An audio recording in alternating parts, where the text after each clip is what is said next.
When a pilot changes equipment, they are required to spend a certain amount of time operating that equipment. In our CBA, this is referred to as an equipment freeze.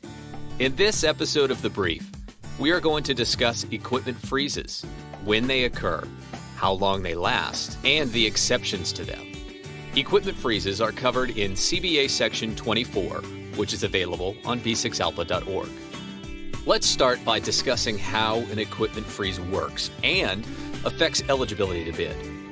First, all pilots may participate in the annual system bid. However, for a pilot to be awarded new equipment, the bid effective date of the newly awarded equipment must fall outside of the equipment freeze window. There are some exceptions to this, and we'll discuss that later. Under the CBA, there are two equipment freeze durations. A 1-year equipment freeze applies to 1. New hire pilots. A new hire pilot will incur a 1-year equipment freeze beginning on the first day of new hire training. 2. A pilot who completes upgrade training in the same equipment, for example, A320FO to A320 Captain. So, as an example, a pilot in either of these scenarios would incur a 1-year equipment freeze from the date training began, either initial new hire training or the date home study began. Let's say that date was June 12, 2021. In order for this pilot to be awarded new equipment, the bid effective date for that award must fall on June 13th of 2022 or later. A 2-year equipment freeze applies to 1. A pilot who completes upgrade into a different aircraft. 2.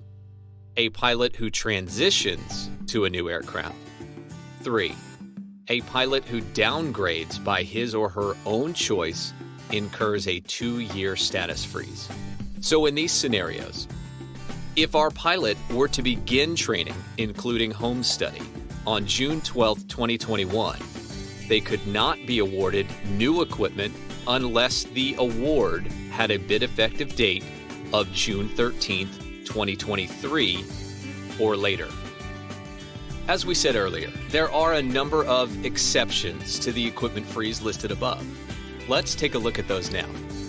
A pilot will not be held to an equipment freeze if 1. The pilot can hold an upgrade status on different equipment, provided it is their first upgrade to captain. 2. The pilot is awarded an aircraft type that is new to JetBlue. Aircraft types are considered new for the first 6 months of revenue service. 3. The pilot is displaced from their status or base. 4.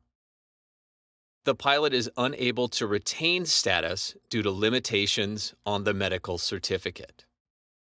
It is also good to remember that time spent on furlough counts towards the equipment freeze requirements, with exception of any time attributed to the pilot's voluntary recall bypass. Finally, at its discretion, the company may waive equipment freezes for the purposes of participating in a specific system bid. For example, a supplemental bid or annual system bid. If the company chooses to do this, then it must waive freezes for all pilots.